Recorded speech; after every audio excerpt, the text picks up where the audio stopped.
아람 왕의 군대 장관 나아만은 그의 주인 앞에서 크고 존귀한 자니 이는 여호와께서 전에 그에게 아람을 구원하게 하셨음이라. 그는 큰 용사이나 나병 환자더라. 전에 아람 사람이 떼를 지어 나가서 이스라엘 땅에서 어린 소녀 하나를 사로잡음에 그가 나아만의 아내에게 수종들더니 그의 여주인에게 이르되 우리 주인이 사마리아에 계신 선지자 앞에 계셨으면 좋겠나이다. 그가 그 나병을 고치리이다 하는지라. 나아만이 들어가서 그의 주인께 아뢰어 이르되 이스라엘 땅에서 온 소녀의 말이 이러이러하더이다 하니 아람 왕이 이르되 갈지어다. 이제 내가 이스라엘 왕에게 그를 보내리라 하더라.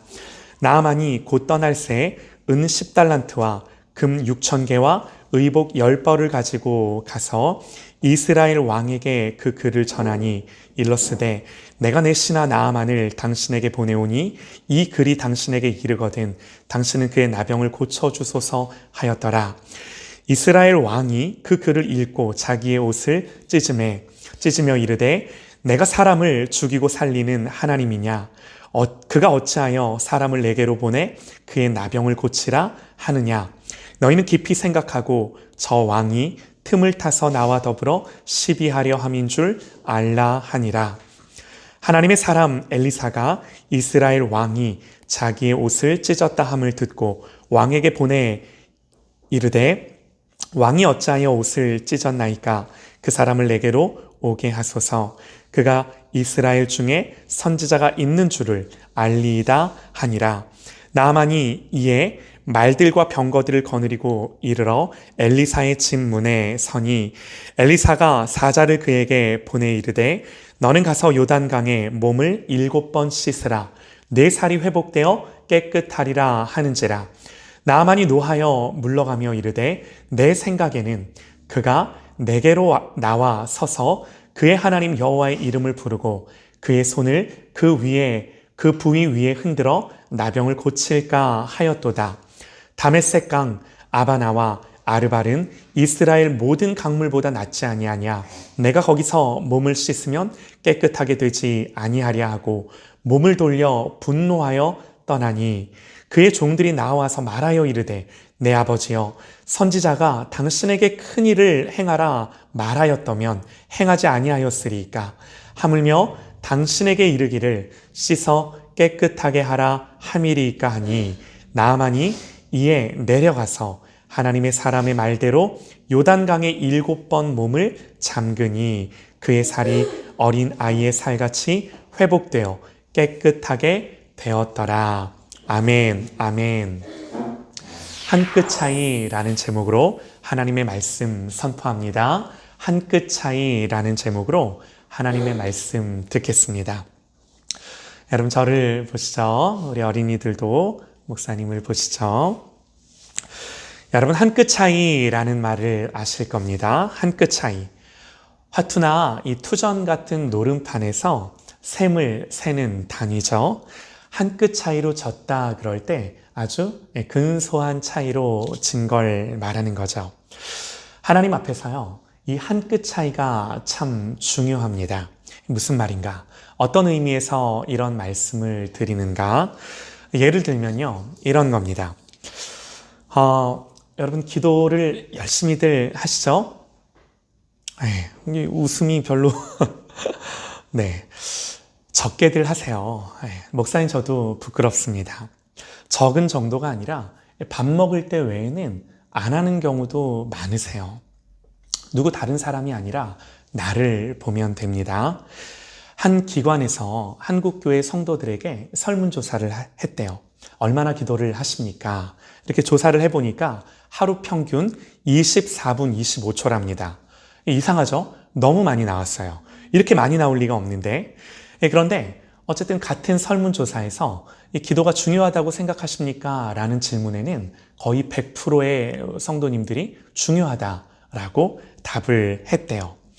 기도를 안 중요하게 생각하는 분들은 없는데 이 중요한 기도를 다들 안 하고 계시는 거죠. 여러분 왜 기도를 안 할까요? 바쁘고 피곤하고 시간이 없어서. 그럴 수 있겠죠. 그런데 우리가 조금만 더 생각을 해보면요. 바쁘고 피곤한 건 그닥 이유가 되지 못해요. 왜 그러냐면 아무리 바쁘고 피곤해도 우리가 하고 싶은 일은 다들 하며 살아요. 내가 정말 해야겠다. 내가 이걸 함으로 행복을 느낀다.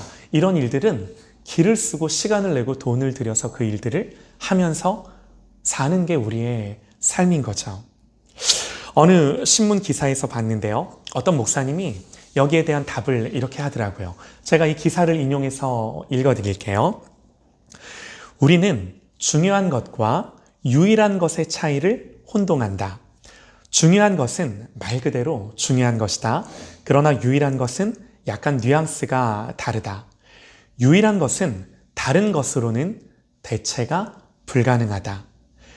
기도가 유일한 것이라는 말은 어떤 선한 사역도 기도를 대체할 수 없고 기도의 빈 자리는 오직 기도로만 채울 수 있다는 것이다.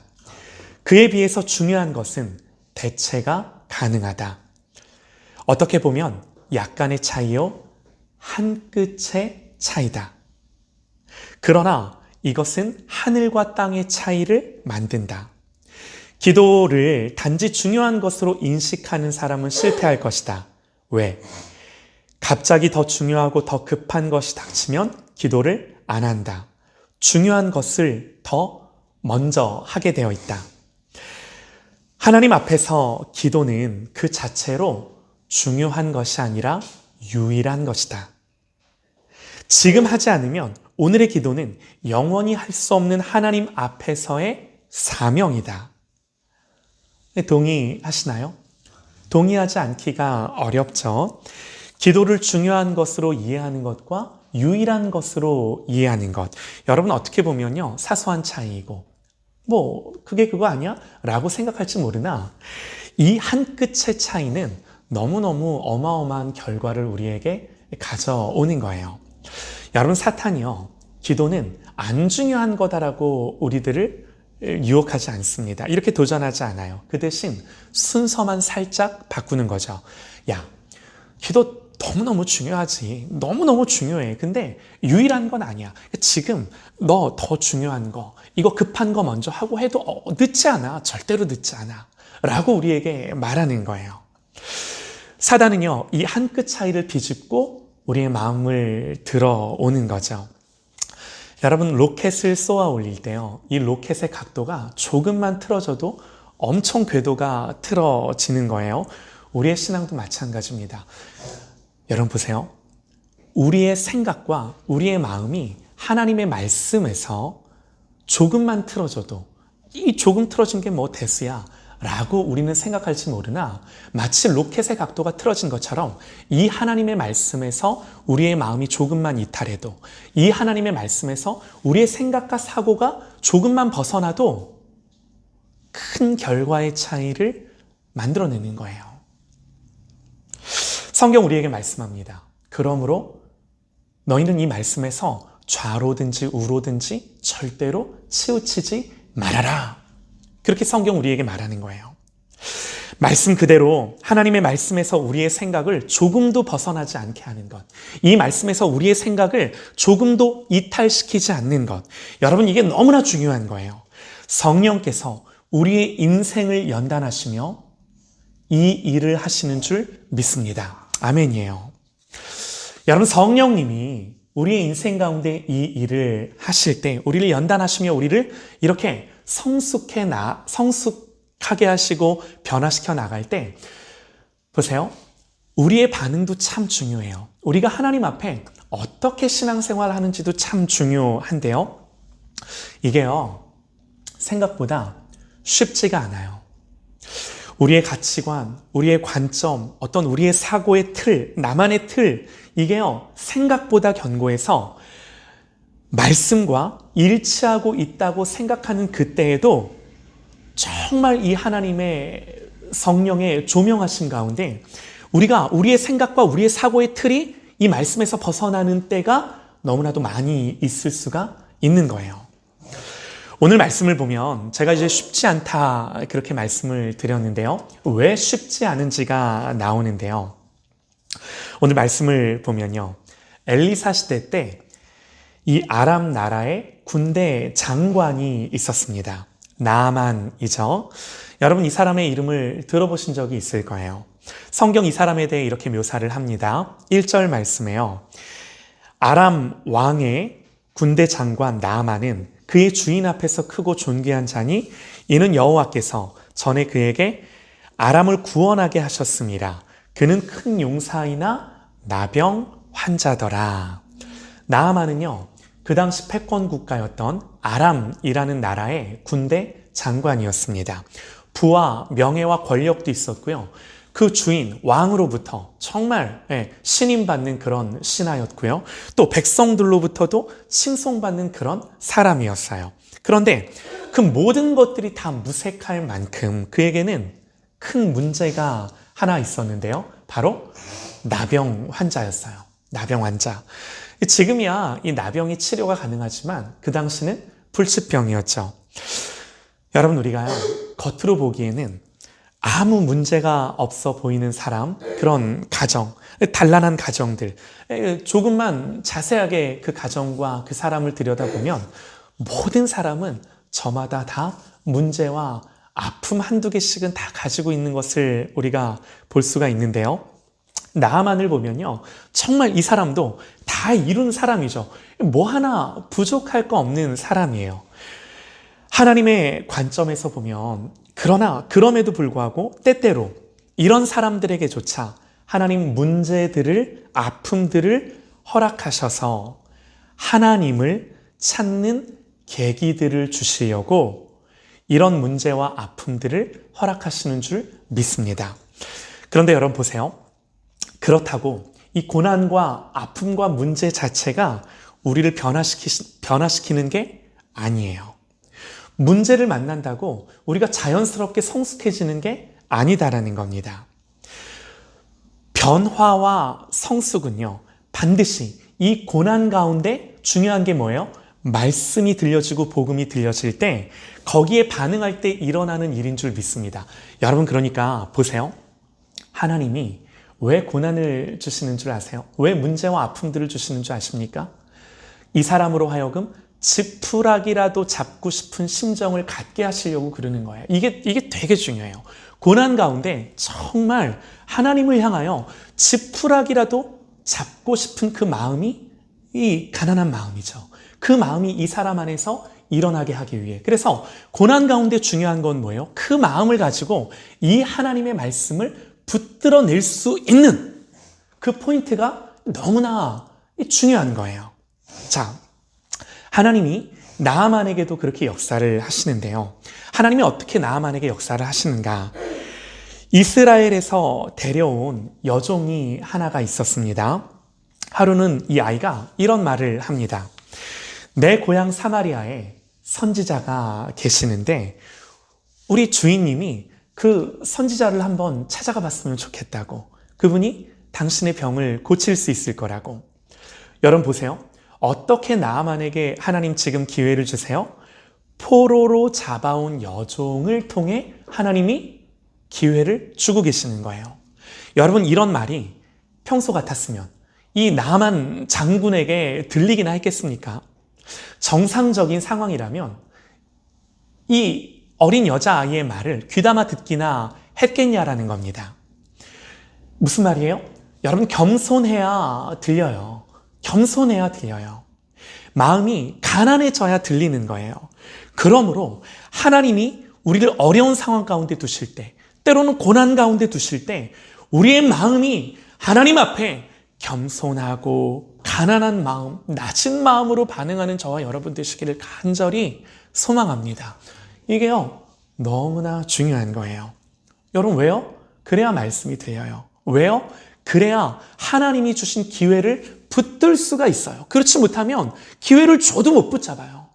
이게 안타까운 거죠. 사람이요, 제일 안 되는 것 중에 하나가 이런 거예요.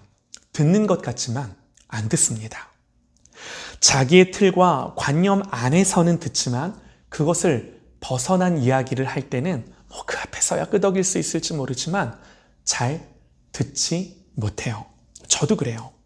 성령께서 저와 여러분의 이 마음을 특별히 만져주시기를 원해요. 자, 2절부터요. 제가 한번 읽어드리겠습니다. 전에 아람 사람이 떼를 지어 나가서 이스라엘 땅에서 어린 소녀 하나를 사로잡음에 그가 나아만의 아내에게 수종들더니 그의 여주인에게 이르되 우리 주인이 사마리아에 계신 선지자 앞에 계셨으면 좋겠나이다. 그가 그 나병을 고치리이다 하는지라. 나아만이 들어가서 그의 주인께 아뢰어 이르되 이스라엘 땅에서 온 소녀의 말이 이러이러하다이다 하니 아람 왕이 이르되 갈지어다. 모두가 다 이 어린 소녀의 말을 듣고 뭐 하는 거예요? 움직이는 거예요. 여러분 생각해 보세요. 이 어린 소녀가 처음에 누구에게 말해요? 나아만의 부인인 여주인에게 가서 말을 한 거죠. 이때 나아만의 와이프가 이 어린 소녀의 말을 묵살했다면 그걸로 끝나는 거죠. 또 이 말을 듣고 이 부인이 와이프가 나아만에게 가서 이 말을 전했을 때 나아만이 뭐 그런 라고 생각하며 시덥지 않게 여겼다라고 한다면 또 여러분 기적은 일어나지 않았을 겁니다. 그리고 나아만이 이 일을 가지고 왕 앞에 나아가서 왕에게 이야기를 할 때 왕도 그 말을 귀담아 듣고 허락을 해주는 거예요. 하나님의 역사는 겸손히 반응할 때 일어나는 줄 믿으시기 바랍니다. 들을 때 정말 그 말씀을 듣고 반응할 때 우리 하나님이 일하시는 줄 믿습니다. 할렐루야. 아멘입니다. 아멘입니다. 여러분 보세요. 나아만이 여기까지는 참 잘했어요.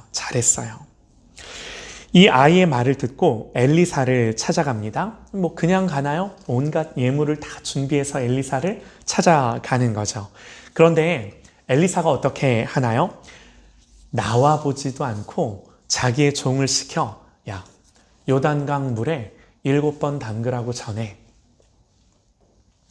엘리사가 그 사자를 보내어 이르되 너는 가서 요단강의 물을 7번 씻으라 네 살이 회복되어 깨끗하리라 하는지라. 보세요. 어린 소녀의 말이 아니라 이제는 어린 소녀의 말이 아니라 진짜 정말 제대로 된 하나님의 말씀이 선지자의 입을 통해 나아만에게 선포가 된 거예요. 그쵸? 엘리사를 통해 하나님의 말씀이 나아만에게 임한 거예요. 여러분 우리는 알죠. 이 말씀이 나아만을 치유하고 회복하는 말씀이라는 걸, 나아만의 삶을 변화시키는 말씀이라는 걸 우리는 알아요. 정말로 생명이 되는 그런 말씀이에요. 나아만이요, 여기까지 오는데 거침이 없었어요. 정말 병이 낫기를 사모하고 겸손하게 즉각 반응하고 순종하며 여기까지 왔어요. 어린 여종의 말이었지만 귀담아 들었습니다. 하나님의 선지자를 만나길 원했고요. 정말 이 하나님의 말씀이 임하고 하나님의 기적 같은 역사로 내가 치유받기를 너무너무 사모하며 여기까지 온 거예요. 그리고 정말로 너무 감사하게도 이제 드디어 실제로 하나님의 말씀이 선지자를 통해 나아만에게 임한 겁니다. 그랬더니요. 11절에 나아만이 노하여 그 말씀을 듣더니요. 화가 났대요. 나아만이 노하여 물러가며 이르되 내 생각에는 그가 내게로 와서 서서 그의 하나님 여호와의 이름을 부르고 그의 손을 그 부위 위에 흔들어 나병을 고칠까 하였도다. 다메섹강 아바나와 바르발은 이스라엘 모든 강물보다 낫지 아니하냐. 내가 거기 가서 몸을 씻으면 깨끗하게 되지 아니하랴 하고 몸을 돌려 분노하여 떠나니. 보세요. 뭘 알 수 있나요? 여러분, 많은 사람들이요, 생각보다도 말씀을 듣는 자리까지, 말씀을 듣는 그 기회까지는 와요. 믿는 우리들도 그 말씀 듣기를 사모하고 은혜 받기를 사모하며 하나님 앞에 나아오기는 해요. 나아만도 그랬죠. 그러나 정말로 하나님의 말씀이 선포됐을 때 그랬는데, 그 하나님의 말씀이 진짜 하나님의 말씀이 임했는데, 여러분, 나아만이 어떻게 반응을 했다고요? 나아만이 노하여 그 말씀을 듣고 화가 났대요. 우리는 알아요. 여러분, 이 말씀이 정말로 나아만을 살리는 말씀이요, 치유하고 회복시키는 말씀이라는 걸 우리는 알아요. 그런데 그 말씀을 듣자 나아만의 마음 가운데는 화가 일고 분노가 치밀기 시작을 했다라는 거죠. 받아들이지 못하고 오히려 반감을 갖고 화를 내기 시작하는 겁니다. 보세요. 나만이 왜 분노했을까요? 왜 분노했는지가 중요한데요. 자존심도 상했겠죠. 엘리사가 괘씸하기도 했겠죠. 내가 누군데 나와 보지도 않고 종을 시켜 말만 전해? 이런 생각이 있었을 겁니다. 그런데 더 중요한 건요, 나아만의 생각이에요. 나아만이 그러죠. 나아만이 내 생각에는 그가 내게로 와서 서서 그의 하나님 여호와의 이름을 부르고 그의 손을 그 부위 위에 흔들어 나병을 고칠까 하였도다. 여러분, 이 말씀을 유심히 보시죠. 내 생각에는 무슨 말이죠? 내 생각과 다른 거예요. 자기가 기대했던 것과 다른 거예요. 그런데 여러분, 이 지점에서 요 말씀 구절을 여러분 다시 한번 우리가 유심히 보기를 원하는데요. 보세요. 나아만이 생각했어요. 어떻게 생각했어요? 내 생각에는 그가 내게로 와서 서서 그의 하나님 여호와의 이름을 부르고 그의 손을 그 부위 위에 흔들어 나병을 고칠까 하였도다. 여러분, 이게 나아만의 생각이었어요. 이게 우리 나아만의 생각이었어요. 그런데 여러분 보세요. 하나님이 이 나아만이 생각한 것처럼 하나님이 그렇게 고치시고 역사하실 때가 있나요, 없나요? 있죠. 나아만이 생각한 것처럼 하나님의 선지자가 그렇게 누군가의 병을 고치는 역사가 성경에 기록되어 있나요, 없나요? 있습니다. 있습니다. 나아만이 전혀 말도 안 되는 거, 되도 않는 거, 생각한 거 아니다라는 거예요. 일리가 있습니다. 하나님이 이런 방법으로 역사하실 때가 있는 거예요. 성경에 이런 예가 나와요. 예수님도 이런 방법으로 많은 병자들을 고치셨어요. 나아만이 말도 안 되는 거 기대했다면 여러분 볼 것도 없겠죠. 그러나 나아만이 나름 타당하고 일리가 있는 생각을 해요. 의로워요. 틀리지 않아요. 그런데 문제는 뭐예요? 문제는 뭐예요?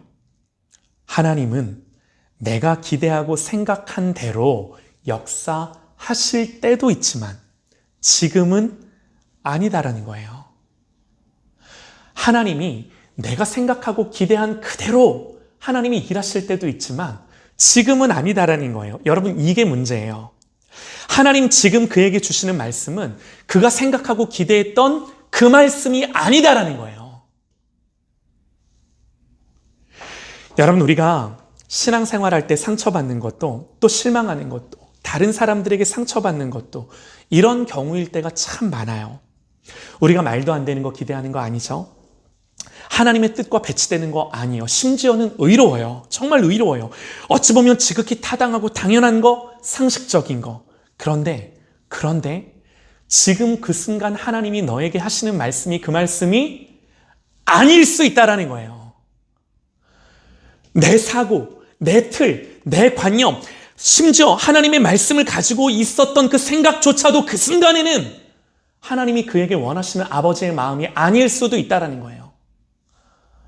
이게 너무나 우리가 이제 중요하게 생각해 봐야 하는 거예요.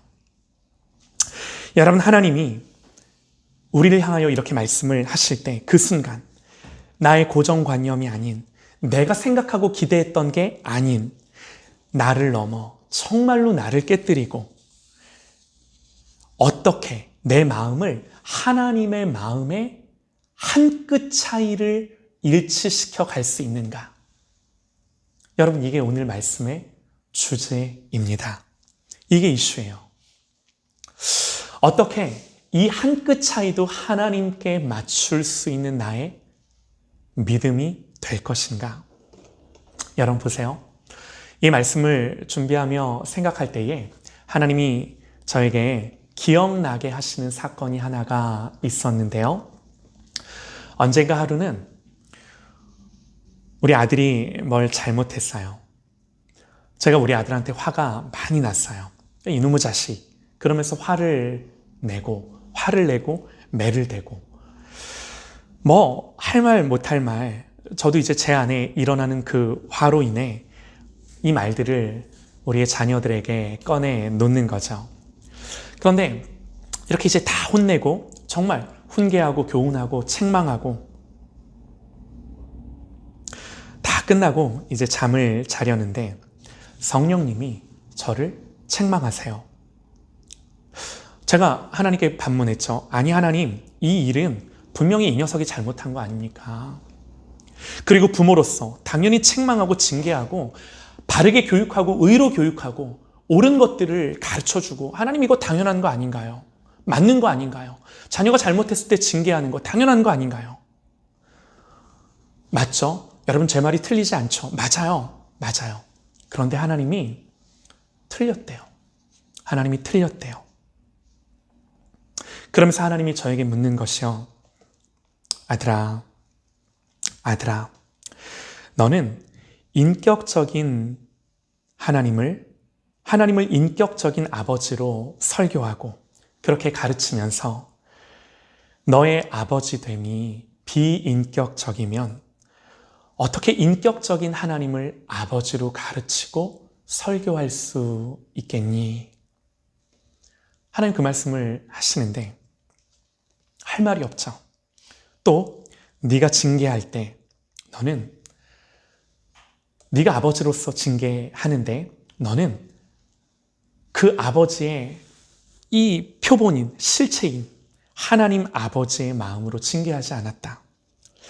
너는 분노와 두려움, 불안함, 너의 생각과 네가 기대했던 것과 다르다는 것 때문에 징계했지 참 아버지의 마음, 하나님 아버지의 마음을 가지고 너의 자녀를 징계하지 않았다.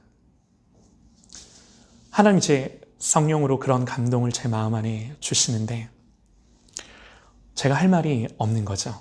그러면서 제가 생각했던 그 의로운 징계 앞에 우리의 자녀들이 받았을 상처들, 화를 내는 순간 저의 표정, 저의 말들, 아이를 향해 표출되는 저의 분노, 이런 모든 것들이 다시금 생각나게 하시는 거죠. 여러분, 징계는요, 옳은 겁니다. 책망은 옳은 겁니다. 성경 뭐라고 말해요?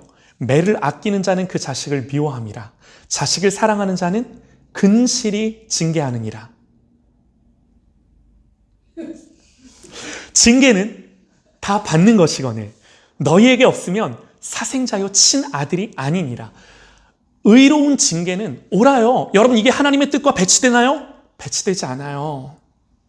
그런데요, 이때조차도 이렇게 하나님의 옳은 그 말씀의 근거에서 자녀들을 징계했던 그 순간조차도 더 중요한 것이 있더라고요. 여러분, 제가 보니까요, 신앙의 성숙은, 신앙이 성숙한다라는 것은 바로 이 한 끗 차이를 하나님의 마음 앞에 일치시켜 가는 것입니다. 이게 신앙이 자라간다라는 거예요. 주님의 말씀처럼 우리가 이렇게 하는 것이 내 생각과 내 자아가 죽고 내 안에 주님이 사시는 거예요. 이게 주님이 사시는 거예요. 다음날 아침에 우리 아들한테 미안하다고, 아빠가 잘못했다고 그랬더니 그제서야 이제 우리 아들의 마음이 풀어지죠. 표정이 밝아지죠. 아들아, 내가 너를 징계하고 가르치는데 이 죄 많은 아빠가 하나님 아버지의 마음으로 너를 가르치고 징계하지 못했다. 아빠를 용서해줘. 그랬더니 자기도 잘못했대요. 아니야, 아빠가 잘못한 거야. 그리고 알았어요. 자녀들을 징계하고 책망할 때 부모가 하나님 아버지의 마음을 알아. 아버지인 제가 하나님 아버지의 마음을 알아. 그 아버지의 마음을 가지고 자녀를 대해야만 하는구나 하는 걸 알게 된 거죠. 그렇지 못하면 저보다 이제 우리 자녀들은 약자니까 때로는 폭력이 되고 화가 되고 분노가 되고 상처가 되는 거죠. 여러분, 목사의 가정에서 자녀들이 제일 많이 혼날 때가 언제인 줄 아십니까? 예배할 때. 예배할 때 우리 아이들이 제일 많이 이 구박 듣고 혼나고. 신기하죠? 가장 인격적인 하나님을 예배할 때 가장 비인격적인 방법으로 우리 아이들을 혼내는 일이 많은 거예요. 이게 예배할 때 일어나는 일이에요. 그러니까 여러분, 예배는 언제나 옳은 거죠. 하나님을 바르게 예배하는 건 언제나 정답이에요. 당연한 거예요. 그런데 제가 뭘 깨닫냐면 이렇게 하나님을 예배할 때조차도 제 마음이 하나님과 일치하는 게 아니더라고요. 신앙은 이 한 끗 차이를 극복하고 돌파하는 것인 줄 믿습니다. 이게 하나님 앞에서의 성숙이에요. 변화예요. 모든 순간 우리는 하나님 앞에서 이 삶을 사는 거예요. 정말 하나님 앞에서. 여러분, 오늘 나아만은요, 참 다행스럽게도 이런 자기의 생각을 돌이켜 요단강에 7번 몸을 담급니다. 7번 몸을 담근다. 7은 완전수죠. 완전한 순종을 의미하는 거예요. 이게 자기의 생명을 변화시키고 구원하죠. 그런데 나아만이 어떻게 이렇게 7번 몸을 담글 수 있었는가? 막 화가 나고 분노하여 돌아가려고 했잖아요. 어떻게 그럴 수 있었는가? 13절 말씀에 이렇게 기록을 합니다. 그 종들이 나와서 말하여 이르되 내 아버지여 선지자가 당신을 명하여 큰 일을 행하라 하였다면 행하지 아니하였으리이까 하물며 당신에게 이르기를 씻어 깨끗하게 하라 함이리이까 이거 못하겠습니까? 나아만이 어떻게 해요? 나아만이 이에 나아만이 내려가서 하나님의 사람의 말대로 요단강에 7번 몸을 담근지라. 나아만이요, 종들의 말을 들어요. 나아만이 참 잘했던 게 여종의 말을 듣고 여기까지 왔고요. 그리고 다시 종들의 말에 귀를 기울여 마음을 돌이킵니다. 나아만은 이방인이었지만 들을 귀가 있었어요. 사랑하는 여러분, 하나님 앞에서 너무나 중요한 게 이거예요. 우리의 자녀들에게도 중요하고 정말 구원받아야 될 우리 영혼들에게, 그리고 무엇보다 우리에게, 나에게 중요한 게 이거예요. 때로는 자존심이 무너지고 자기의 바닥을 보더라도 거기서 그것이 하나님의 말씀일진데 자기를 내려놓고 자기를 깨뜨리고 자기를 꺾어낼 수 있는 사람, 목사가 제일 안 되는 게 이거예요. 그러나 목사가 이걸 할 때 여기서부터 성장하고 하나님을 향하여 이 한 끗을 맞춰가며 잘할 수가 있더라고요. 이 사람이 하나님의 사람입니다. 우리 하나님은요, 구원받은 당신의 자녀들에게 반드시 말씀하세요.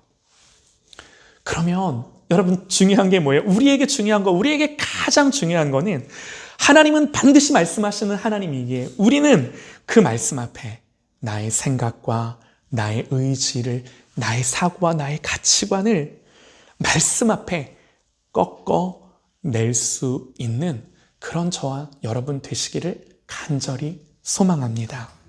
이 한 끗 차이를 돌파하고 극복하는 하나님의 사람으로 살아가는 그런 저와 여러분 되시기를 간절히 주님의 이름으로 축원합니다.